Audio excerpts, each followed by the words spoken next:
O governador de São Paulo, Tarcísio de Freitas, afirmou nessa quarta-feira que considera... peraí, deixa eu só tirar aqui os nossos spams. Vamos lá. Aqui. Afirmou nessa quarta-feira que considera necessária uma intervenção no Enel após o novo apagão na Grande São Paulo. E, com isso, acabou por transferir a responsabilidade pela atuação da empresa para Brasília, que tem bastante nexo, né, gente? Segundo ele, o desempenho da concessionária é absolutamente insuficiente e o restabelecimento total vai levar alguns dias. As declarações ocorreram após a ventania que atingiu o estado com rajadas próximas a 100 quilômetros, afetando diretamente o fornecimento de energia na região paulista. Aí ele disse que a responsabilidade da gestão do contrato é da Agência Nacional de Energia Elétrica e que o governo paulista não possui instrumentos regulatórios para exigir melhorias, ou seja, colocou na conta do governo federal.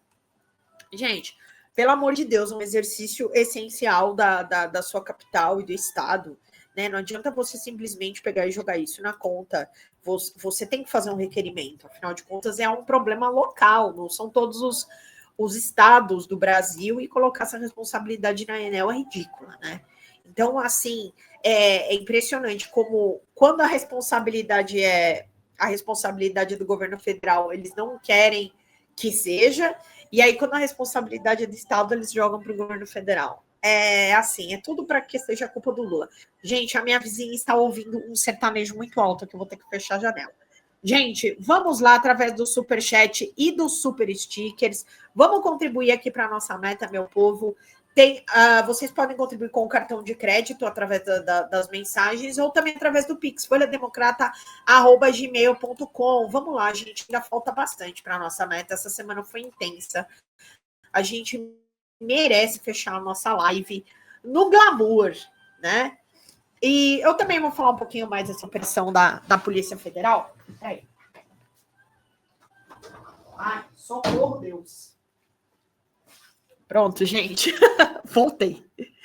Bom, temos aqui essa operação da Polícia Federal reaproxima Arthur Lira e Hugo Mota. Eles que, na verdade, essa semana, e Hugo Mota foi falar que o Arthur Lira não consegue ter a Câmara dos Deputados na mão e tudo mais, que ele perdeu o controle da porra toda. Então tá aqui, a operação da Polícia Federal reaproxima Arthur Lira de Hugo Mota. A ação policial interrompe a escalada de conflitos na cúpula da Câmara e impõe uma trégua estratégica entre os líderes, né? Porque sabe como é que é, gente? Vocês estão ali envolvidos no esquema, então vocês precisam se unir, porque senão vai dar ruim. A relação entre os dois, que vinham se deteriorando nas últimas semanas, foi impactada diretamente pelo avanço das investigações, percebido internamente como um fator de risco comum aos principais grupos de poder da casa. Até a deflagração da operação, aliados de ambos descreviam um cenário de tensão crescente. O estopim do conflito foi a votação envolvendo o mandato do deputado Albert Braga, quando Arthur Lira defendia a cassação e não conseguiu impor sua posição no plenário, e Lira atribuiu a Hugo Mota a responsabilidade pelo fracasso na tentativa de cassação ao Glauber, o que afundou o desgaste entre os dois e acirrou a disputa interna na Câmara. Então, tá aqui. Aqui os interlocutores que acompanham de perto a movimentação no Congresso informaram que Lira e Mota passaram a circular nos mesmos ambientes e retomaram conversas reservadas. Então tá aqui, parece uma tentativa de recompor uma linha de coordenação política e institucional, sem que isso represente uma pacificação definitiva ou alinhamento programático, aqui os dois. Então é isso, né, gente? Afinal de contas, né, estão envolvidos até os cabelos, então aí eles vão ter que ficar juntos in shallow now. E o depoimento do Glauber Braga, inclusive, foi uma das bases para a decisão de Dino sobre a assessoria de Lira, né? A decisão foi do Dino, da busca e apreensão, que foi denunciada, né, requerida pela PGR. E aqui vamos lá para mais uma coisa também que é interessante antes de nós mudarmos esse assunto. Deputado disse que foi pressionado e levou bronca de Lira ao questionar as emendas. Esse aqui é o deputado José Rocha, do União Bahia, afirmou à Polícia Federal que recebeu uma bronca do Arthur Lira após questionar a destinação das emendas parlamentares. O relato veio a público nesta sexta, depois da quebra do sigilo dos depoimentos colhidos na investigação. A declaração foi prestada no âmbito do inquérito que apura as irregularidades na liberação e no uso de recursos públicos por meio de emendas parlamentares. Então, Rocha disse que os questionamentos partiram das remessas encaminhadas pela presidência da Câmara. Tá? Então tá aqui, o parlamentar citou diretamente a Maria Ângela Fialec, conhecida como a Tuca, ex-assessora de Lira. Eu passei a receber mais outras remessas da presidência através dessa assessora, e chegou uma remessa de 320 milhões para Alagoas, a terra do presidente da Câmara. Ora, que coincidência, que loucura!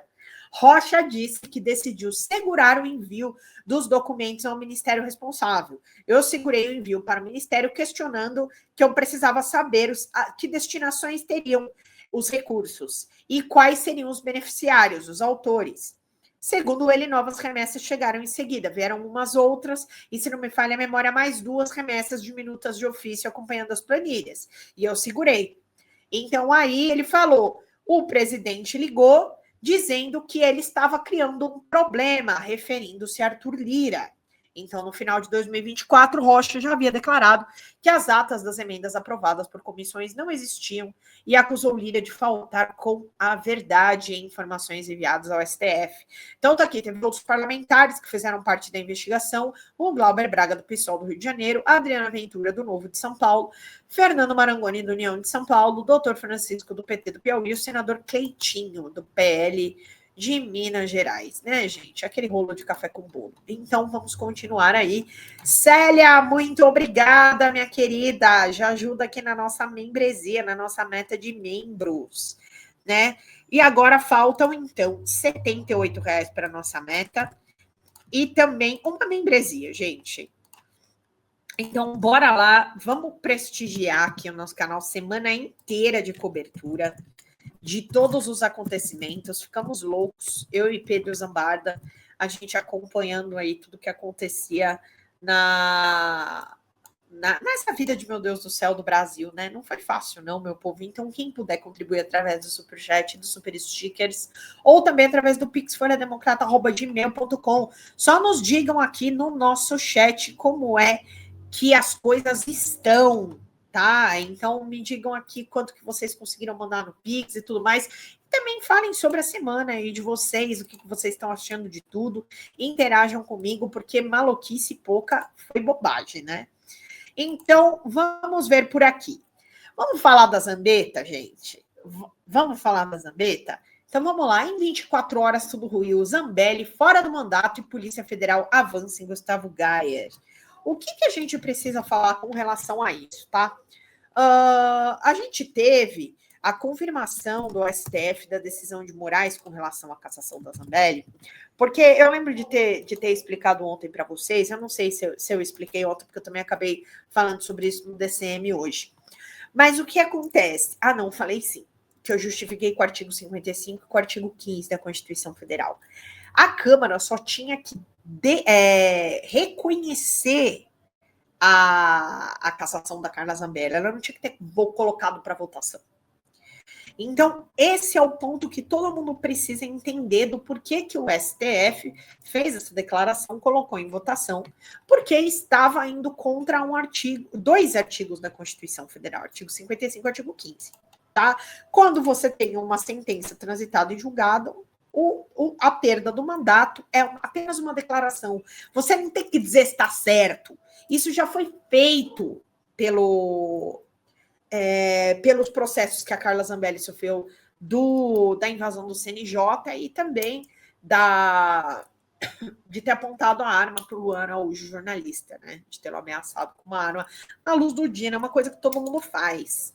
Então, o que se diz é que a Câmara tinha que declarar a perda do mandato, e não simplesmente colocar novamente a votação, como fez com o Glauber Braga, que era uma outra questão, ele não tinha um processo de agressão contra ele, que ele era condenado, que ele estava preso, ou que ele fosse ser preso para cumprir a pena, não tinha nada disso, gente.